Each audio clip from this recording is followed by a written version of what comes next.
कि सर महिला खुद में शक्तिशाली है। आप आज ये इंटरव्यू कर रहे हैं 3:1 के रेशो में, आप मुझे बता दीजिए कहाँ महिला शक्तिशाली नहीं है। 3 महिलाएं हैं, 1 मर्द जवाब दे रहे हैं, तो महिला शक्तिशाली है। तभी तो आपका इंटरव्यू जान लिया। हम सब आज महिला की बात सुनते हैं, आप मेरी बात सुन रहे हैं ना, तो महिला जो शक्तिशाली बलात्कारी थे उनका सम्मान किया जा रहा, तो ऐसी भैया आंख मूंदे सरकार बैठी है, जो कि मीडिया के माध्यम से मालूम हुआ था कि इसका आदेश भी सेंट्रल गवर्नमेंट से गया था उनको छोड़ने के लिए। कुचल है, हमारी अपनी एक संस्था है भारतीय वैश्य महासंघ, उसका मेरे पास महासचिव की जिम्मेदारी है जी। जगत जननी आज किस हालात में है आपके नेतृत्व जी देखिए, महिलाओं को तो पूरा सम्मान हो ही रहा है देश में, और जब से हमारे देश में प्रधानमंत्री मोदी जी की सरकार आई है तो महिलाओं का स्तर पहले से बढ़ा है, और हर जगह महिलाएं तरक्की कर रही हैं, हर क्षेत्र में आगे हैं, और सब जगह उनका सम्मान हो रहा है। हर कार्य क्षेत्र में जो पहले के हालात होते थे, महिलाएं असुरक्षित महसूस करती थी, अब उससे तो काफ़ी फ़ायदा है। हमारी राजधानी में भी देखिए महिलाएं हर क्षेत्र में तरक्की कर रही हैं। छोटे छोटे महिलाओं ने, जैसे आज हम जिनके यहाँ आ रखे हैं, उन्होंने भी अपना एक बहुत बड़ा यहाँ पर ये कबाब कॉटेज खोला है, तो महिलाएं हर क्षेत्र में तरक्की कर रही हैं। आपने अपने प्रदेश की बात की है, जी हत्याकांड को अभी जी न्याय नहीं मिल पाया, आप जी जी जी जी देखिए, ये तो एक राजनीतिक मुद्दा है, ये तो सरकार इस पे काम कर रही है अपना, और प्रशासन भी लगा हुआ है इसको सुलझाने के लिए। जो मामला है इस पे मेरे लिए टिप्पणी करना उचित नहीं होगा जी। तो क्या राजनीति की भेंट चढ़ रही है महिलाएं?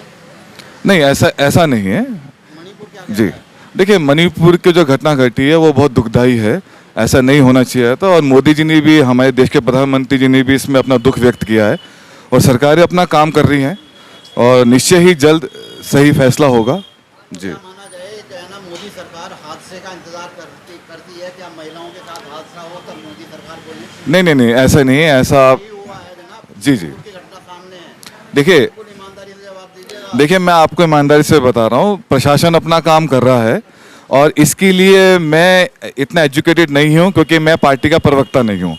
इसका जवाब पार्टी के प्रवक्ता ही दे सकते हैं। मेरी एक अपनी सामाजिक संस्था है पार्टी की बात ही नहीं कर रहे जी हैं, जी। इंसानियत की, मानवता की नहीं, मैं इंसानियत के बोल रहा हूँ संसार है आज। जी जी एक तरफ आधी आबादी कहते हैं, जी। दूसरी तरफ उसको जो है ना, जो न्याय नहीं नहीं, देखिए महिलाओं का सम्मान भारत में क्या विश्व भर में भी है, और देश का नाम भी आप दे सकते हैं, 5वें पायदान में हम आए हैं, और पूरा सम्मान है पूरे महिलाओं का। लेकिन एक आज जो घटना घटी है, सरकार उस पर सतर्क है, और जल्दी फैसला आएगा सबके सामने जो भी आएगा जी। चलिए आप जो है ना दूसरे मेहमान को दे दीजिएगा। आप देख ही रहे हैं पूरे देश की हालत। पिछले साल गुजरात के मामला लेकर चले, जो गुजरात में जो महिलाओं के बलात्कारी थे उनका सम्मान किया होगा, और औरतों का अपमान हो रहा है पूरे देश भर में। उसमें देखना क्या है, दुनिया को नज़र आना चाहिए। और आप मानेंगे, सेंटर में जो लोग बैठे हैं, चिन्मय नन्हे भी आपने देख लिया होगा, वो जो एक वो बच्चे बैठे स्पोर्ट्स वाले, वो अपने पहलवान, वो देख लो कितना सम्मान कर रहे हैं इनके बड़े नेता। चिन्मय नन्हे हो गए, सिंगर हो गया, ये देखते रहे, सम्मान तो कर रहे हैं। इनके नज़र में यही सम्मान है, आप देख सकते हैं इस बात के लिए। मणिपुर को लेकर के देखो, देश का मामला, किसी स्टेट का मामला नहीं है। हम उसको स्टेटों से जोड़े तो वो गलत है। देश का मामला, देश के प्रधानमंत्री से हम एक आवाज़ करेंगे, आप इस बारे में कार्रवाई करें। और कोई भी वो नहीं है, कोई पार्टी हो, कोई इसका विरोधी नहीं, सब आपके साथ में, पूरे देश की जनता आपके साथ में। इसके खिलाफ कार्रवाई होनी चाहिए, इसके कड़े शब्दों में निंदा होनी चाहिए कि जो उन्होंने कहा है। मुझे दुख हुआ, दुख होना नहीं, इसमें कार्रवाई जरूरी है। दुख व्यक्त करना अच्छी बात नहीं है, आप इसमें तुरंत कार्रवाई करें। कुछ लोगों का कहना है कि मोदी राज में महिलाओं को सम्मान बहुत मिल रहा है। मैं उन लोगों से जानना चाहूँगा जो लोग कह रहे हैं सम्मान मिल रहा है, एक जगह का नाम तो बताएं कहाँ का सम्मान मिल रहा है। अगर आप कह सकते हो आईटी के माध्यम से सारे चैनलों पे, यूट्यूब में, अभी मैं वैसे ही देख रहा था, वो हर किसी पे कटाक्ष करना जानते हैं, सही को सही कहना नहीं जानते। इस राज में जो व्यक्ति सही को सही बात बोलेगा, उस बंदे के लिए जेल के दरवाजे पहले खुले हैं। जब महिलाएं अपमानित हुई हैं, पतन निश्चित हुआ है, आगे आप किस तरीके से देखते हैं, क्योंकि आप कांग्रेस की सिपाही भी हैं? मैं कांग्रेस के नाते तो ना कहते, इंसानियत के नाते जरूर कहूँगा। वो हमारे प्रधानमंत्री हमेशा ही नहीं कहते कि मोदी जी भेजे हुए देश के प्रधानमंत्री, उनको करना चाहिए सम्मान। किसका सम्मान हो रहा है? वो लड़की को रात रात ला करके 2:30 बजे जला दिया गया, ये किस तरह का सम्मान है? मैं जानना तो चाहूँगा इनको। आप बैठे हैं सरकार में, आपको सोचना चाहिए देश आपकी तरफ निगाहें गाड़े बैठा, आप कुछ करेंगे, केवल बातों के अलावा कुछ नहीं होता, केवल बातें बातें बातें और कुछ नहीं है। किसी भी महिला का सम्मान करो तो नजर आया था, मैं पिछली बार में दोबारा दोहराना चाहूँगा, जो बलात्कारी थे उनका सम्मान किया जा रहा, तो ऐसी भैया आंख मूंदे सरकार बैठी है, जो कि मीडिया के माध्यम से मालूम हुआ था कि इसका आदेश भी सेंट्रल गवर्नमेंट से गया था उनको छोड़ने के लिए। नमस्कार, मेरा नाम आचार्य वर्षा माटा है और मैं पेशे से ज्योतिष, वास्तु आचार्य और टैरो कार्ड रीडर हूँ। क्या कुछ कहेंगी, जैसे हालात इस वक्त जो है ना, आधी आबादी, और एक इंटरव्यू मैंने डॉक्टर प्राची का किया था, उसने खुद इस बात को बोला था कि महिला अपने आप में सक्षम है, ये बात साबित होती है आज के हालात पर? जी बिल्कुल होती है। महिलाएं अभी इस वक्त हर फील्ड में काम कर रही हैं। यहाँ भी हम लोग बहुत सारी ऐसी महिलाओं के साथ बैठे हुए हैं जिन्होंने अपने अपने फील्ड में बहुत कुछ किया है। तो हाँ, महिलाएं हर फील्ड में सक्षम है, उनको कोई रोक नहीं पा रहा है किसी भी फील्ड में। और मुझे ऐसा लगता है कुछ फील्ड्स में वो पुरुषों से कहीं ज़्यादा आगे भी बढ़ चुकी हैं। हिंदुस्तान तो पुरुष प्रधान देश है। कब था? नहीं है, अब नहीं है। अब नहीं है क्योंकि अब सब कुछ इक्वल चल रहा है। तो फिर मणिपुर में ऐसा क्यों? मणिपुर में हुआ, उसके लिए तो मैं अभी पहले भी आपसे बोल रही थी कि मुझे इस चीज़ को लेके बड़ा दुख है। मैंने आपसे कहा था मुझसे मत भूलवाओ। चलिए, आपने दुख व्यक्त किया। हाँ। अगले मेहमान को दे दीजिएगा, आप अपना परिचय दे दीजिएगा। मैं डॉक्टर स्वाति मिश्रा उत्तराखंड से बिलोंग करती हूँ। क्लिनिकल साइकोलॉजिस्ट हूँ और पेट्रोलियम यूनिवर्सिटी में प्रोफेसर कार्यरत हूँ। डॉक्टर साहिबा, आप एक चीज़ बताइए, जो है ना, क्या इस वक्त जो है ना एक साइकोलॉजिकल फोबिया हो गया है लोगों को, या क्या हो गया है कि जो एक जिम्मेदारी महिलाओं और पुरुषों को समान मिलनी चाहिए थी, वो नहीं मिल रही है, तो कहाँ क्या कमी है? देखिए, कमियों की अगर बात करें तो कमियां तो बहुत सारी हैं, लेकिन आप जहां ढूंढने निकलेंगे वहीं आपको कोई ना कोई कमी दिख जाएगी। पर अगर हम सोचें तो हर इंसान अपने आप में सक्षम है और उस तरीके से अपनी पावर को अगर हम पहचानते हैं, चाहे वो पुरुष है या महिलाएं हैं, अपनी पावर को पहचान के अगर हम उसको बाहर लाने की कोशिश करते हैं, एक्सप्लोर करते हैं, तो कोई नहीं रोक सकता आपको आगे बढ़ने से। दूसरी बात, हाँ, साइकोलॉजिकल आपने जो ये पॉइंट उठाया, इस समय दिमागी जो मेंटल हेल्थ है वो इस समय बहुत ज़्यादा ज़रूरी है, क्योंकि फिज़िकली भी आप तभी हेल्दी रहते हैं जब आप मानसिक तौर पर स्वस्थ होते हैं। ये बात लोग मानते नहीं है। हमारे भारत में भी ऐसी मान्यता है कि लोग अगर ये साइकोलॉजिस्ट के पास या मनोचिकित्सक के पास वो जाते हैं जो पागल होते हैं। ये एक मैंने आम धारणा देखी, मेरा अपना एक्सपीरियंस है 24 साल का। और मैं हमेशा यही कहूँगी कि अगर इंसान खुद खड़ा है अपने अधिकारों के लिए लड़ने के लिए, तो इक्वालिटी आने में कोई देर नहीं लगेगी। मणिपुर किस बात का एग्जाम्पल है?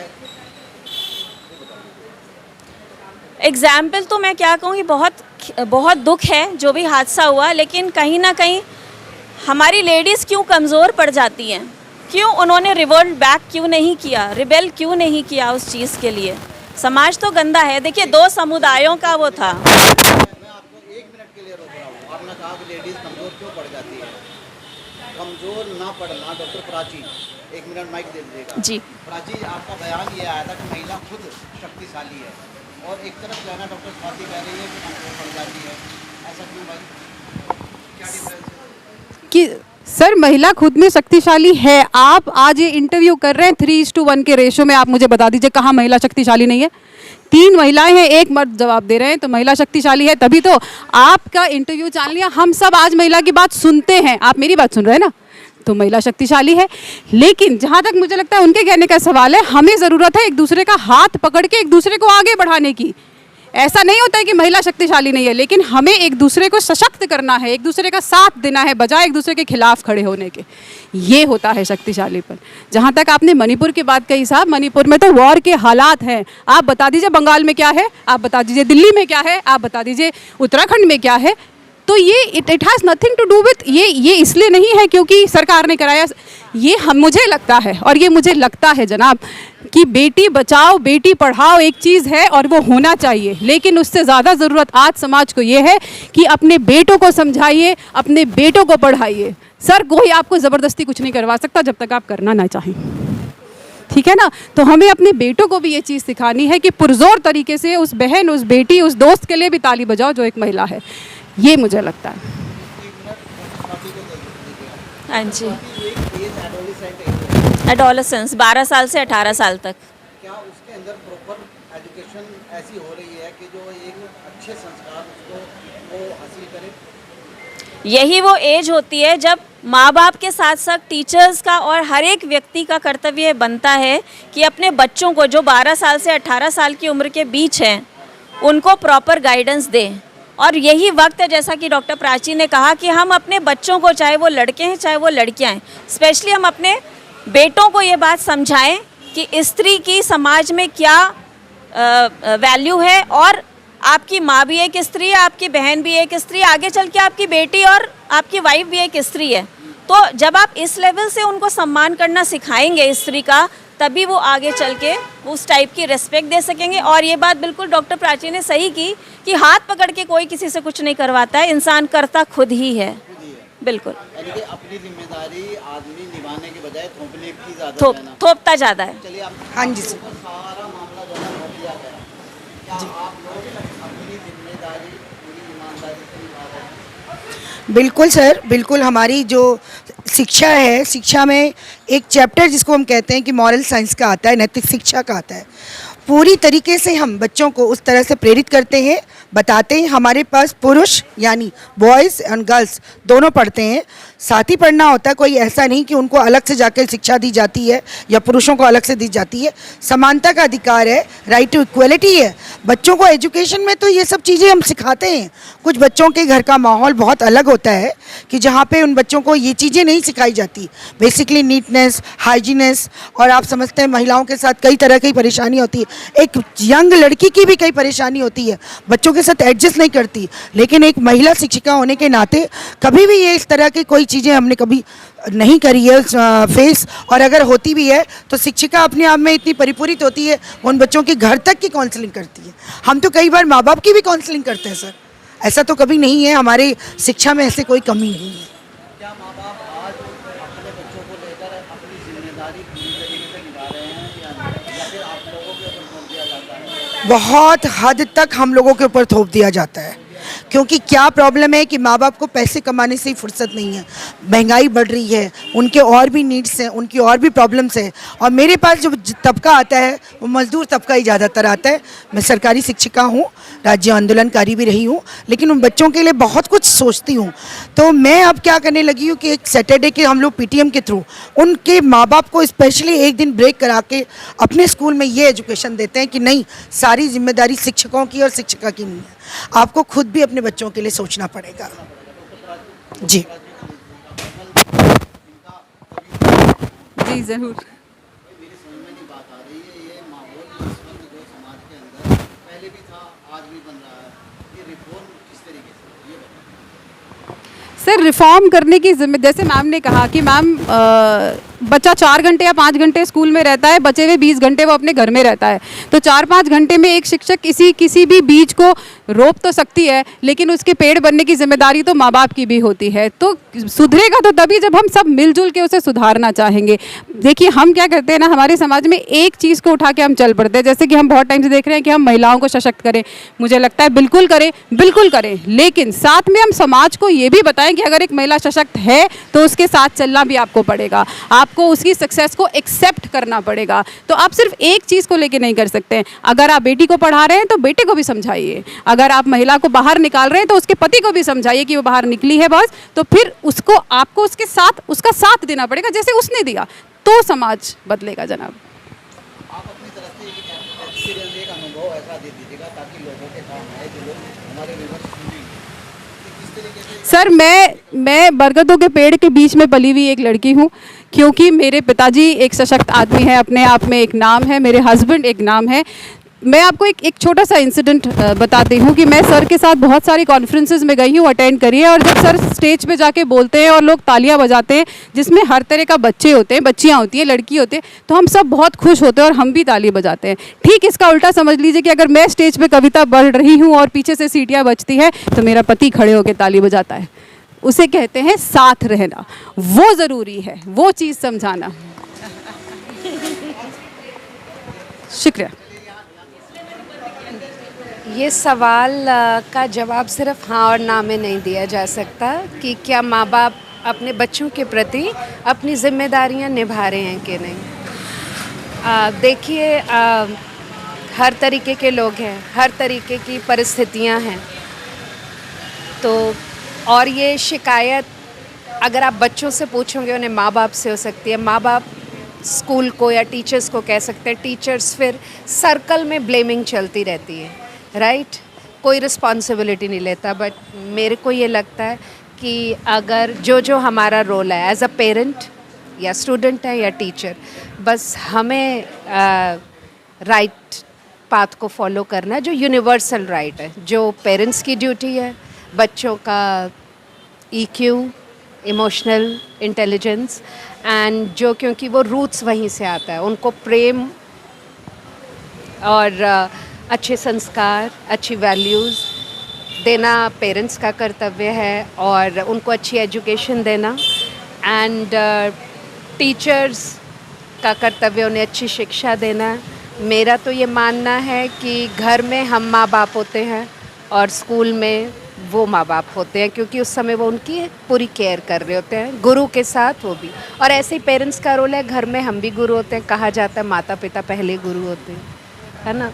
तो अच्छी सोसाइटी के लिए यही है कि सब अपना काम अच्छे से करें, अपने आप हो जाएगी। एक दूसरे पे उंगली उठाने से कुछ नहीं होता, है ना। कहते हैं एक अच्छी औरत, एक अच्छी माँ और एक अच्छा पिता, है ना, तो वो आगे कितनी जनरेशन्स को ठीक कर देते हैं, है ना। और ऐसे ही दूसरा पहलू भी है कि एक गलत रास्ता और वो ख़राब कर देता है। तो सभी का दायित्व है, सभी का दायित्व है, बस अपना काम अच्छे से करें, अपना काम जिम्मेदारी से करें। बच्चों की अपनी भी रिस्पॉन्सिबिलिटी है ना। कई बार बच्चे निकल जाते हैं कि पेरेंट्स और टीचर्स आपस में ब्लेमिंग कर रहे हैं, और बट ऐसा नहीं है, बच्चों का अपना भी रिस्पॉन्सिबिलिटी है, क्योंकि उनको भी सही गलत की समझ होती ही है। तो it has to be responsible. मुझे लगता है हम सब अगर अच्छे से चलेंगे, सोसाइटी अच्छी हो जाएगी।